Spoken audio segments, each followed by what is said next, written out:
இப்பொழுது தொடர்வது விராட பருவம் பகுதி 8. தலைப்பு நான் ஒரு சமையற்கலைஞன். இது பாண்டவ பிரவேச பருவத்தின் தொடர்ச்சியாகும். விராட பருவம் பகுதி 8 கதை சுருக்கம்.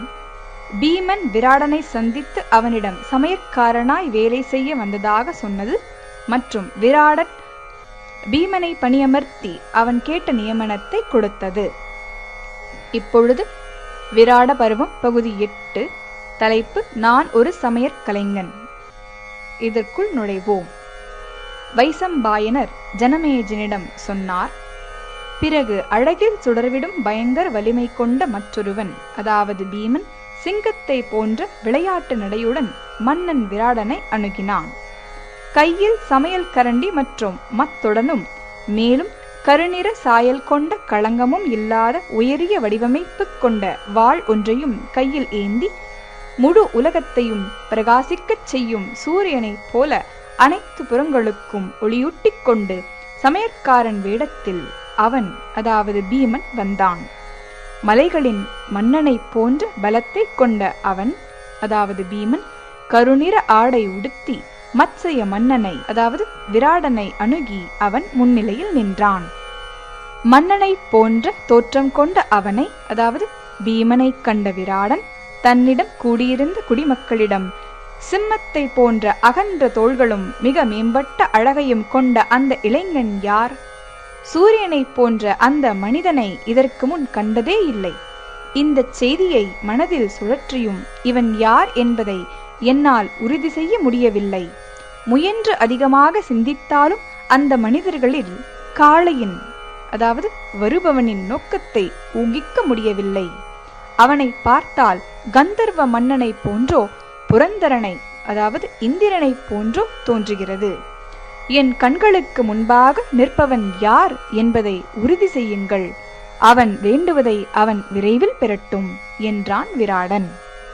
விராடனால் கட்டளையிடப்பட்டதும் வேகமான கால்களையுடைய தூதுவர்கள் குந்தியின் மகனிடம், அதாவது பீமனிடம் சென்று அந்த யுதிஷ்டனின் தம்பியிடம், அதாவது பீமனிடம் மன்னன் சொன்ன யாவற்றையும் சொன்னார்கள். பிறகு அந்த உயர் ஆன்ம பாண்டுவின் மகன், அதாவது பீமன், விராடனை அணுகி தன் நோக்கத்திற்கு ஏற்ற வார்த்தைகளில், ஓ மன்னர்களில் முதன்மையானவரே, விராடரே, நான் ஒரு சமையற்காரன்.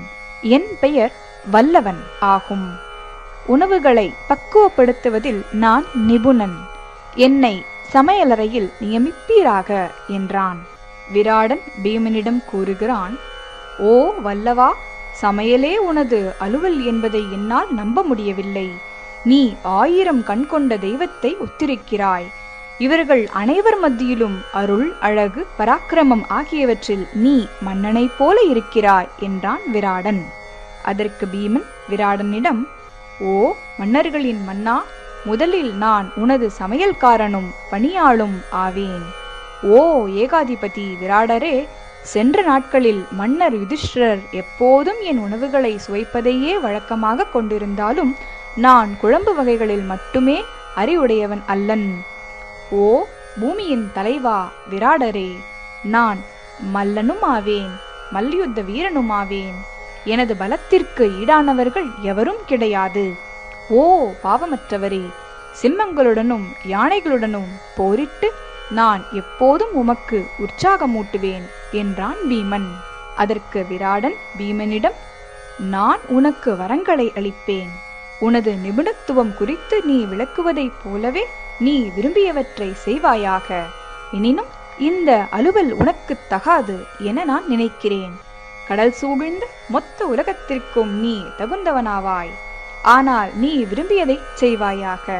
நீ எனது சமையலறையின் கண்காணிப்பாளராவாயாக. உனக்கு முன்பு அங்கே என்னால் நியமிக்கப்பட்டவர்களுக்கு நீ தலைவனாக நியமிக்கப்படுகிறாய் என்றான் விராடன். வைசம்பாயனர் ஜனமேஜனிடம் தொடர்ந்தார். இப்படி சமையலறையில், அதாவது மடைப்பள்ளியில் நியமனம் பெற்ற பீமன் விரைவில் மன்னன் விராடனுக்கு பிடித்தமானவனானான். ஓ மன்னா, அதாவது ஜனமேஜயா, விராடனின் மற்ற வேலைக்காரர்களும் பிற மனிதர்களாலும் அடையாளம் காணப்படாதவனாக அங்கே அவன் தொடர்ந்து வாழ்ந்தான். இத்துடன் விராட பருவம் பகுதி 8 நிறைவுற்றது.